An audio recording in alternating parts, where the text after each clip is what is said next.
बिस्मिल्लाहिर्रहमानिर्रहीम। कुरान मुक़द्दस में जब सोने और चांदी की मज़म्मत पेश हुई तो सहाबा इकराम रिज़वानुल्लाह अलैहिम अजमाइन फरमाते हैं कि हम परेशान हुए कि हम अब क्या जमा करें। आका अलैहिस्सलातु वस्सलाम ने 3 बातों का हुक्म दिया, जिनमें से एक ये थी कि नेक बीवी जो दीन में आपकी मुआफ़क़त करे वो सोने और चांदी से भी ज़्यादा कीमती है। दीन में मुआफ़क़त करने वाली बीवी घर को जन्नत बना देती है और दुनिया के पीछे भागने वाली बीवी आपकी दुनिया को भी जहन्नुम बना देती है।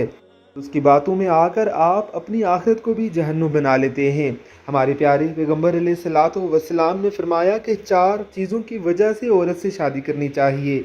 उसके मालो मता की वजह से, उसके हस्बो नसब की वजह से, उसकी हुस्नो जमाल की वजह से और उसकी सीरत की वजह से। आप अलैहिस्सलातु वस्सलाम ने फरमाया कि सीरत को तरजीह देना। अल्लाह रब्बुल इज़्ज़त की ज़ात हम सब को दीन में मुआफ़क़त करने वाली बीवियाँ अता फ़रमाए। आमीन सुम आमीन।